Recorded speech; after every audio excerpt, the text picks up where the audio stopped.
holism. That's the dimension that we're going to. This is the end of the civilization of the old beliefs and the transition into the new one.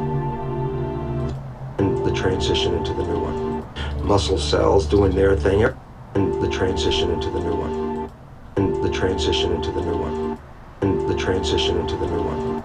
And the transition into the new one. But really, is it new or is it old? Haven't they hijacked everything and reinvented it to you? So do we really need new? Or should we reconsider what is old? Because is it really old? You understand they messed the timelines up, parallel timelines. You have to see the hijack for what it is.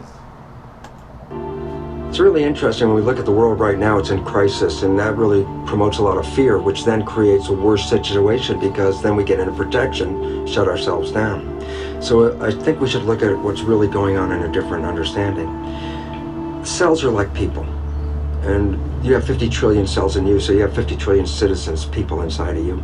But imagine you were inside a caterpillar, and you were in there with millions and millions of other cells, and all the cells have jobs: digestion, respiration, muscle cells doing their thing. Everybody's got a job. Caterpillar's growing. Everybody every day at the end of the day go, wow, man, we were working today. This thing is building. The caterpillar's getting bigger and bigger. The economy in that caterpillar's growing. So you as cells inside, you don't see the outside world, you see the inside world of your universe of cells as workers and all that. And you're looking around saying, yeah, system is growing, economy's great, everything's wonderful. Then there's a point where the caterpillar reaches a certain size and things start to slow down. And all of a sudden when things start to slow down, there's like more cells than necessary for the jobs. Cells start getting laid off. Actually, what's happened. And many cells in this fear state actually commit suicide, which in biology is called apoptosis. They actually commit suicide because they look around going, oh, this thing's falling apart. Everybody's losing their work. That seems like it's coming to an end. And while everybody's in that panic fear, there are other individual cells in there that are not panicked. These other cells, genetically identical, but have a different vision. And they're called imaginal cells. That's the name of them. And the transition into the new one. Cells start getting laid off. Actually, what's happened. And many cells in this muscle cells doing their thing. Everybody's got a job. Caterpillar's growing. Everybody every day at the end of the day go, wow, man, we were doing my job. Wow, I worked hard today. I'm accomplished. I gotta drink my beer now. Working today, this thing is building. The caterpillar's getting bigger and bigger. The economy in that caterpillar's growing. So you as cells inside, you don't see the outside world, you see the inside world of your universe of cells as workers and all that. And you're looking around saying, yeah, system is growing, economy's great, everything's wonderful. Then there's a point where the caterpillar reaches a certain size and things start to slow down. And all of a sudden when things start to slow down, there's like more cells than necessary for the jobs. Cells start getting laid off. Actually, what's happened. And many cells in this fear state actually commit suicide, which in biology is called apoptosis. They actually commit suicide because they look around going, oh, this thing's falling apart. Everybody's losing their work. That seems like it's coming to an end. And while everybody's in that panic fear, there are other individual cells in there that are not panicked. These other cells, genetically identical, but have a different vision. And they're called imaginal cells. That's the name of them. And these imaginal cells, they're in the midst of all this falling apart of their civilization, are looking and say, there's something better and more beautiful in front of us. They're the ones that create the butterfly. So from the same population that's going down with the caterpillar, many of these imaginal cells, which are the equivalent of cultural creatives, have a new vision for the civilization, saying, wait, restructure this thing. We can restructure this, we can make something far better. What's happening in the world today is the end of the caterpillar.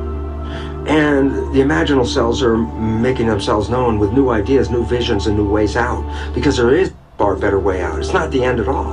And most importantly, it's the young people have to recognize they're the population of imaginal cells, because it's up to them to take what was brought into the civilization and restructure it so they can build that butterfly civilization that is far more magnificent.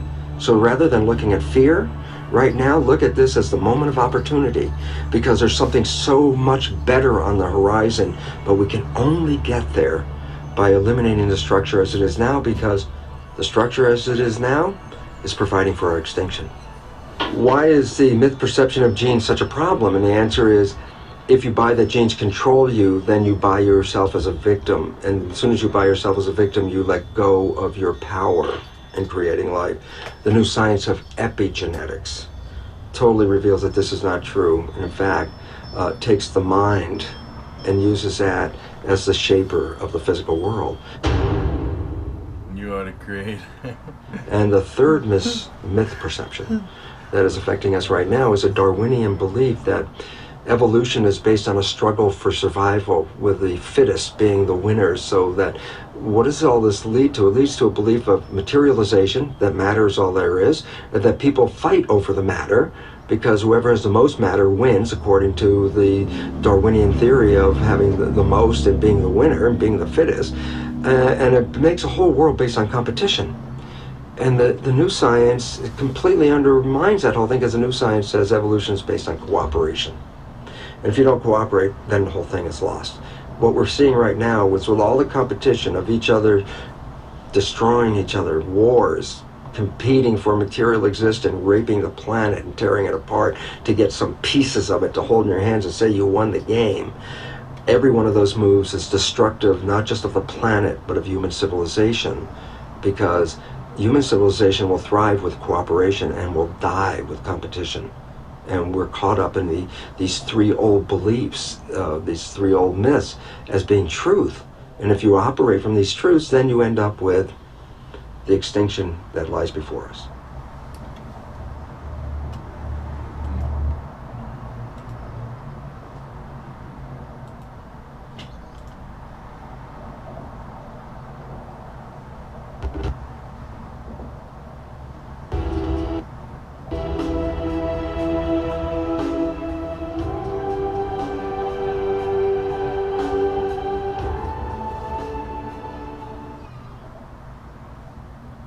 You want answers? I think I'm entitled. You want answers? I want the truth! You can't handle the truth!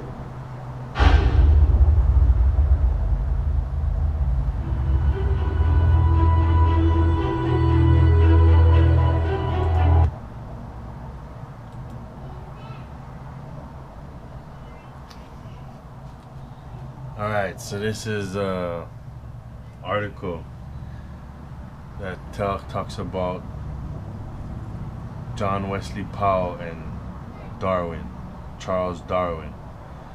What we don't understand is that these people were British Secret Service agents, and all of their theories were to disrupt the train of thought and kill the vibration, and to set us in the spiral we have been in, away from the Creator and truth. So,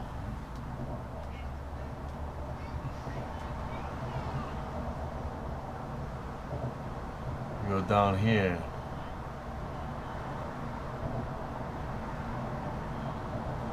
While Powell was arriving in Palmyra, New York, Charles Darwin, fellow townsman of Powell, was setting out on an MSS Beagle.